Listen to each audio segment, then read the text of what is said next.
नमो नमः। स्वागत है आपका अपने संस्कृत व्याकरण के YouTube चैनल पे। और आज की कक्षा में हम जो सिद्धि पढ़ने वाले हैं वो बहुत ही मोस्ट इम्पोर्टेंट सिद्धि है, और उस जो सिद्धि बनेगी वो सिद्धि है हमारी कति। कौन सी सिद्धि बनेगी? कति सिद्धि। कति सिद्धि के बारे में हम छोटी सी यहाँ पे जानकारी यहाँ पे ले लेते हैं। हम बॉक्स में देखो, कति शब्द होते हैं। कौन से शब्द होते हैं? कति शब्द। ह्रस्व इकारांत, छोटी ई होती है अंत में, और ये कति शब्द होता है। कति शब्द जो होता है वो नित्य बहुवचन में होता है। कौन से वचन में होता है? हमेशा नित्य बहुवचन, हमेशा बहुवचन के अंदर ही ये शब्द बनता है। और इसको मैं बता दूं, ये डति प्रत्ययांत शब्द होते हैं। कौन से प्रत्ययांत शब्द होते हैं? डति प्रत्ययांत शब्द। परीक्षा में आ सकता है कि निम्न में से डति प्रत्ययांत शब्द कौन सा है, तो कति आएगा। और ये भी पूछा जा सकता है कि कति शब्द कौन सा प्रत्ययांत शब्द है, तो उसके अंदर ये डति आएगा। प्रश्न ये भी आ सकता है कि निम्न में से नित्य बहुवचन में चलने वाला शब्द रूप कौन सा है। ठीक है, तो उसके अंदर हमारे पास आएगा कति। और उभय शब्द भी हमेशा बहुवचन के अंदर ही चलता है। और भी शब्द चलते हैं, त्रिशब्द भी हमेशा बहुवचन के अंदर ही चलता है। अब देखो, इसकी थोड़ी सी जानकारी हम ले लेते हैं कि बहुवचन के अंदर चलता है तो इसके अंदर कौन कौन से रूप बनते हैं। यहाँ पे हमारी प्रथमा आ जाएगी, फिर द्वितीया यहाँ पे, फिर तृतीया, चतुर्थी, पंचमी, षष्ठी, और इस तरह से सप्तमी विभक्ति यहाँ पर आ जाएगी। ठीक है, अगर हम यहाँ पे इसके शब्द रूपों की बात करें तो जो प्रथमा और द्वितीया जो है उसके अंदर सेम ही रूप बनेगा, कति शब्द बनेगा, मतलब सेम ऐसे का ऐसा ही बनेगा, कोई चेंज यहाँ पर नहीं होने वाला है। हरि भी की तरह बाकी के रूप हरि की तरह बन जाएगी। यहाँ पे कति भी बन जाएगा, यहाँ पे फिर कति बेह बन जाएगा, यही फिर पंचमी में बन जाएगा, और फिर ये कति नाम बनेगा, और इस तरह से कतिशु बनेगा। ठीक है, ये रूप हमारे यहाँ पर बनने वाले हैं। और आज की कक्षा में हम जो पढ़ेंगे वो ये पढ़ेंगे, कति सिद्धि। ठीक है, कौन सी सिद्धि बनेंगी आज हमारी? कति सिद्धि। कति सिद्धि कहाँ बनती है? प्रथमा के, द्वितीया के, बहुवचन में। बहुवचन तो पक्का है क्योंकि बहुवचन में ही ये शब्द रूप बनते हैं। मैं यहाँ पे लिख देता हूं, ये कहाँ बनेगी, कौन सा शब्द रूप रहेगा इसके अंदर? कति शब्द। किन शब्दों से बनने वाली है? कति शब्दों से बनने वाली है। कहाँ बनेगी? प्रथमा और द्वितीया के बहुवचन में। दोनों शब्दों के अंदर सेम ही रूप बनेगा, प्रथमा और द्वितीया विभक्ति के बहुवचन में। ठीक है, सिद्धि बनाने से पहले यहाँ पे कुछ मैंने सूत्र लिखे हैं जिनको हम इससे पहले की क्लास में ऑलरेडी पहले से ही पढ़ चुके हैं, सूत्र वाइज सूत्र।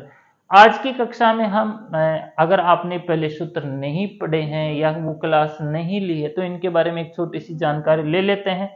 और आपके पास समय है तो एक बार रिक्वेस्ट है कि आप उन क्लासों को जरूर देखें ताकि ये सूत्र आपको अच्छे से समझ में आ जाए। चलो, ये जो सूत्र हैं, ऊपर के दो जो सूत्र हैं, दोनों ही संज्ञा विधायक सूत्र हैं। एक तो संज्ञा करता है और दूसरा सट संज्ञा करता है।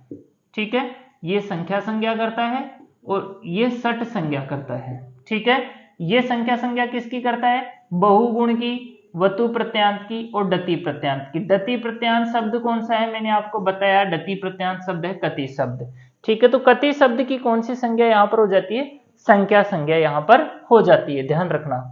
ठीक है, डतिचे सूत्र कहता है कि ऐसा शब्द जो डति प्रत्यांत हो या फिर उसकी संज्ञा हो गई हो, तो मैं उसकी कौन सी संज्ञा करता हूं? सट संज्ञा। इस तरह से कति शब्द की कौन सी संज्ञा भी हो जाती है? सट संज्ञा भी यहाँ पर हो जाती है। ठीक है, कति शब्द की यहाँ पे दो संज्ञा हो चुकी है, संज्ञा भी हो चुकी है और सट संज्ञा भी यहाँ पर हो चुकी है। फिर चलते हैं हम षडव्य लुक की तरफ, कि जिनकी सट संज्ञा हो चुकी है, ऐसे प्रत्यय जिनकी सट संज्ञा हो चुकी है, तो उनके अंदर जस्कान सस्का में क्या कर देता हूं? लुक कर देता हूं, है ना। क्या करेगा? ये लुक करेगा, लोप नहीं करेगा, यहाँ पे लुक करेगा। वैसे अर्थ लुक का भी लोप ही होता है।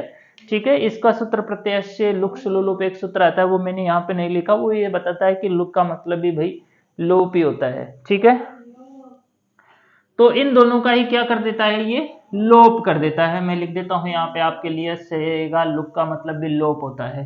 प्रत्यय लोपे प्रत्यय लक्षणा में एक सूत्र है, वो कहता है कि तुम जस का और सस का लोप कर दोगे, ठीक है, मतलब इससे रिलेटेड। वैसे तो ये सभी के बारे में कहता है कि किसी भी प्रत्यय में आप लोप कर दोगे तो प्रत्यय को आश्रित मान करके जो काम होने वाले होते हैं वो होंगे। और ये कहता है कि इस हिसाब से जैसे जैसे यहाँ पर गुण होना चाहिए, कति को कते होना चाहिए, है ना, कति को क्या होना चाहिए, कते होना चाहिए। न लुमंतांग से क्या कर देता है, जसी च का निषेध कर देता है, और इस तरह से यहाँ पर कति का कति ही शेष रह जाता है। ये सूत्र हमने पहले भी पढ़ लिए थे और आज हम इसको थोड़ा सा और डिक्लेयर कर लेते हैं। तो अब चलते हैं हमारी सिद्धि की ओर।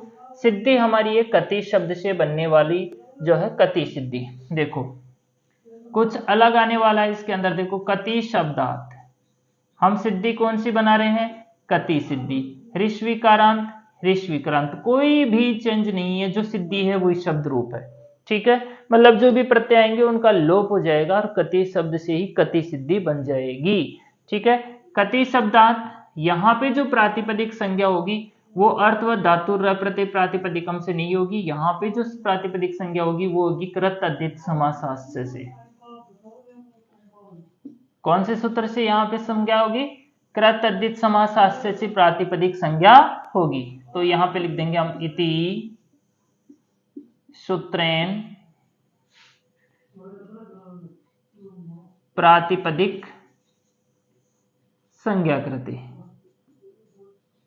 कौन से सूत्र से यहाँ पे कौन सी संज्ञा हो जाएगी, प्रातिपदिक संज्ञा हो जाएगी। यहाँ पे किस सूत्र से, मोस्ट इंपॉर्टेंट सूत्र है, मोस्ट सिद्धि है, क्योंकि ये पहली बार ये सूत्र से हम यहाँ पे संज्ञा कर रहे हैं। संज्ञा होने के बाद में वही सूत्र हमारा यहाँ पे आ जाएगा जो हर जगह आता है, स्वौ जस माउट छष्टा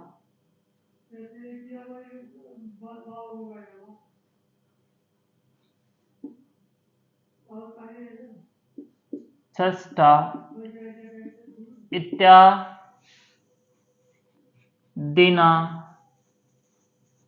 सूत्रेण। इस सूत्र से क्या हो जाएगा, देखो प्रथमा द्विवचने, प्रथमा और द्वितीया दोनों विभक्तियों में एक साथ बनाएंगे, प्रथमा द्वितीया बहुवचने। कौन से वचन में, बहुवचन में, क्रमशः जस और सस, जस सस प्रत्यय कृते, जसकान सस का यहाँ पे प्रत्यय हो जाएगा, ठीक है। तो यहाँ पे स्थिति क्या हो जाएगी अपनी, कति प्लस जस और कति प्लस सस इत्यत्र, ठीक है, ये स्थिति हो जाएगी। अब यहाँ पे जो डति शब्द है, कति जो शब्द है वो डति प्रत्यांत शब्द है, तो हम इसकी कौन सी संज्ञा करेंगे, यहाँ पे संख्या संज्ञा, बहु गुण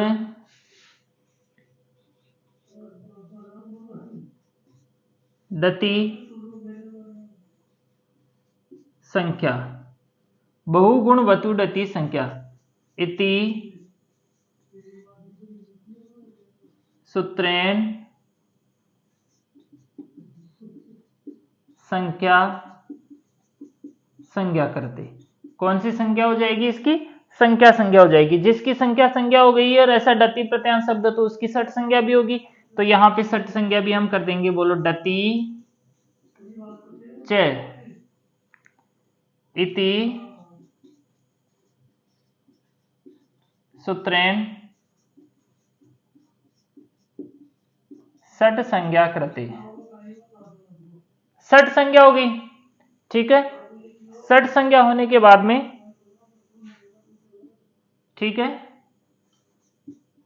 ये सूत्र आ जाएगा, सडभ्यो लुक इति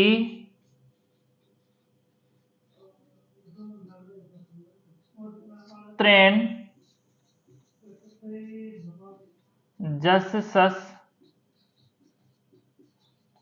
लुक कृते। जसकान सस का क्या हो जाएगा, यहाँ पे लोप हो जाएगा, ठीक है। तो क्या शेष रहेगा, कति बचा सिर्फ, जस्कान सस्का हमने दोनों का लोप कर दिया तो यहाँ पे कति बचा, कति इत्यत्र।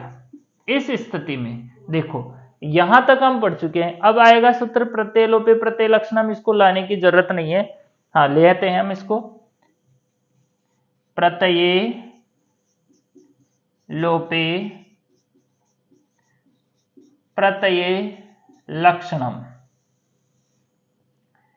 अब इस सूत्र के इति सूत्रेण लिखेंगे हम सहार्थेन। इस सूत्र की सहायता से, इस सूत्र की सहायता से कौन सा सूत्र यहां पे आने वाला है, जसी च इति सूत्रेण गुणे प्राप्ते। इस सूत्र से क्या प्राप्त होता है, गुण, मतलब कति का ये कते करना चाहता है। ठीक है, तो नीचे जस्ट सूत्र आ जाएगा न लुमंतांगस्य इति सूत्रेण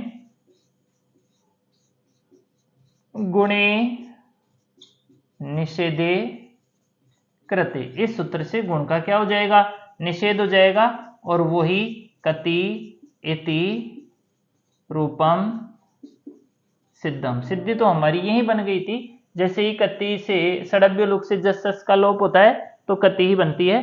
तो इस तरह से आज की कक्षा में हमने पढ़े कति सिद्धि से, कति शब्द से प्रथमा और द्वितीय के बहुवचन में बनने वाला रूप कति शब्द रूप, सेम, कोई चेंजिंग नहीं है। जस और सस प्रत्यय होता है, उन दोनों का लोप हो जाता है। बाकी सूत्र हमने यहाँ पे बहुत सारे लगा दिए हैं। आप इसको नोटबुक में आसानी से उतार सकते हैं। अच्छा लगा हो लाइक करें, कमेंट करें। थैंक्स।